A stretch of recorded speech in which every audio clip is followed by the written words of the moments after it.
Hi everybody, it's been quite a while since I showed you an update on the BREmote, so let's take a look together what has changed and what the current status is.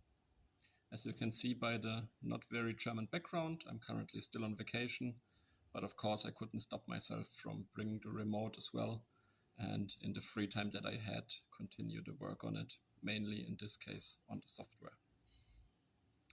So, I think the best way to tackle this is to just look at the remote how it is and then disassemble it together step by step and look at the improvements or the changes that have happened over the version 1. Regarding the positioning of the inputs, there has been a change from the version 1. So now we have the trigger in the middle, accessible from both the right as well as the left side, like this.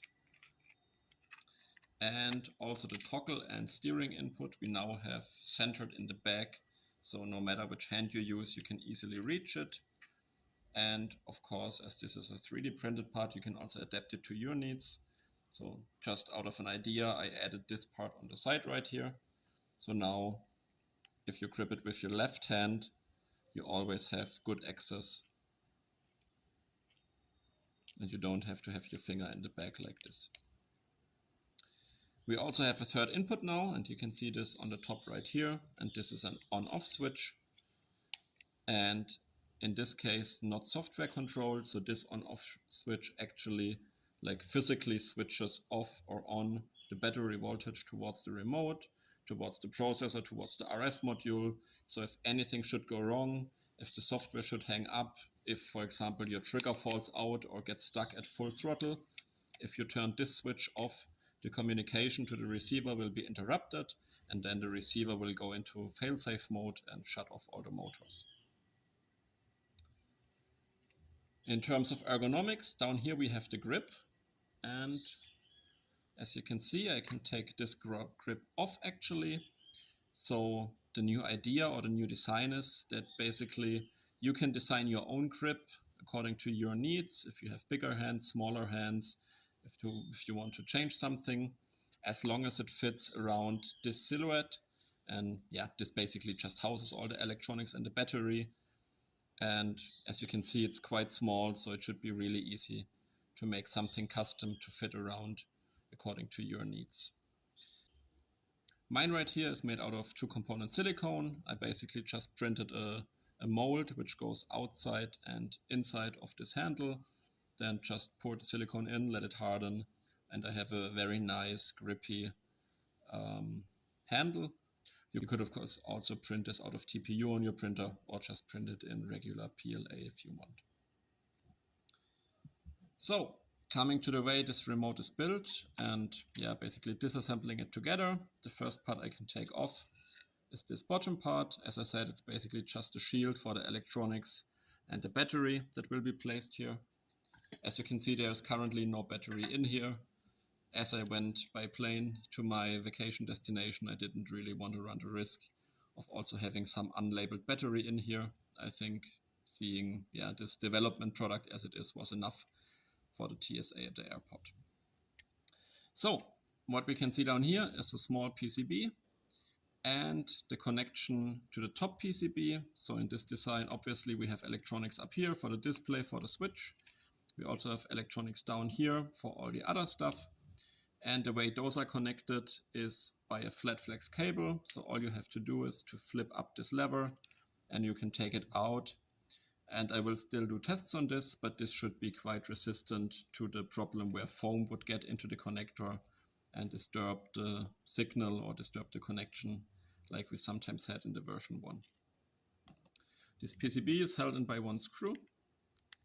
So I will quickly take it out like that. Get the screw out of here. And yeah, as you can see, just a small PCB.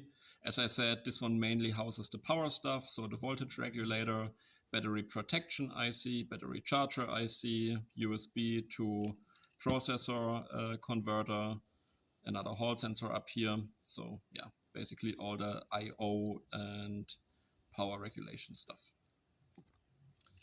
Taking this aside, you can see the, I would call it the head of the remote, the top part. And as you maybe can also see by those lines, this part is just inserted into it. So we can take that out. And then here you can see the second part of the electronics. And also here, let me take out the screw. Normally there are 2 screws in here. I already took one out to make this process a bit faster. Also, let's remove this ribbon cable up here. And then we can take this apart. So, as you can see here, this is the top PCB. You can see it houses the display controller. Up here is our main processor, and this is integrated an ESP32, so quite an upgrade over the Arduino Nano processor that we had on the V1. More memory, more processing capacity, also Wi-Fi. So as you can see here, there's a small Wi-Fi antenna, and probably in software you could write some code to make the configuration of the remote Wi-Fi accessible. Now, the main connection to the receiver is done over a 900 megahertz link, and in the front right here you can see the onboard antenna. Also, this in my opinion is an improvement over the version 1, where we had an external antenna which was connected by one of those small UFL or IPEX connectors. So now by having a direct connection on the PCB, we don't have the risk of some foam getting into, or some other material getting into here and making a bad connection and therefore limiting our range. Also, the 900 megahertz potentially has more penetration in water, but I still need to do some tests on that. The part it is integrated into, you can see here, and this basically is a simple 3D printed part.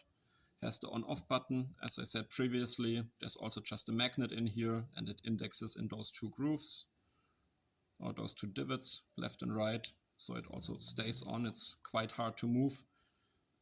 Of course, how hard to move you could also change by changing some 3D printing clearances, or just tightening or loosening this screw. And this magnet basically gets read by this sensor, and as I said, this sensor in hardware shuts off the power to the processor, to the RF module, so you can be sure if you turn this switch off, there's no more power. Also, one small thing I forgot, we now have the charging IC integrated, so being able to communicate to the processor, and that means we can now display, when we are charging the battery, we can now display if the battery charger is working properly, if the battery is already full, or at which percentage we are currently in the charging process.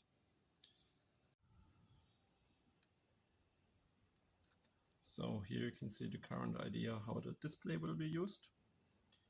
And basically in this rectangle we can display numbers from 0 to 99. And my current idea is, if you have GPS, to use this as the speed indicator. Otherwise, of course, you could use it for any other value that you want to display. We also have space for 3 bar graphs, as you can see, 1 in the bottom and then 2 on the side here, which can basically go from 0 to 7 dots, so 0 to 7. And the idea is, the one in the bottom could be something like the current signal strength, so the quality of the connection to the receiver. And then those 2, for example, could be used, one for the battery status and the other one maybe for the temperature. Of course, you could reconfigure them any way you want. So you could also make this one signal strength. You could use this one as a steering indicator. Maybe if you have GPS in both the remote and the receiver, as a distance to the craft that you're steering. So multiple possibilities here. Okay, and that leaves us with a more or less purely mechanical part, which nonetheless is still very interesting, as we also have some improvements here. So let me take out this screw over here, and that's what holds the trigger mechanism in place. We can pull out this pin. You can see just a square pin in here, and then we can take out the trigger. As you can see in the trigger, we have a spring in the middle. I'm currently not 100% satisfied with the strength or also with the creepage of the plastics in this spring. So I'm thinking of changing to a metal spring, so some spring steel, stainless spring steel. Let's see how that goes. And then over here you can see the trigger with the 2 magnets in the back, and also that is an improvement. All the moving parts in the version 2 are now on the outside of the remote. If you compare this with the version 1 where we had this magnet rod which was rotating more or less inside the remote, and if it broke off, basically you had to forcefully disassemble the remote to repair it. So now you can see the magnets are on the outside right here, so should anything happen you can just take this part out, reprint it, reinsert magnets, and you're good to go. Similar design for the steering or toggle mechanism in the back right here. This one is held in by 2 small screws. I think they are called grub screws. I can show them to you in detail right here. So just 2 M3 screws, and they go into those 2 channels. And if you tighten them all the way down, they press on the spring on those 2 divots here and here, basically holding it in place, and that means it will always return to the center with the spring force. Also here you can see the magnets are integrated into the part. So same thing, if something should happen, just reprint this part, reinsert magnets, and you're good to go. Okay, and I think that basically covers all the new things and basically the new construction of the version 2. So if you have any ideas what could be improved, or if you have any feedback, then please leave it in the comments, and see you in the next video. Bye.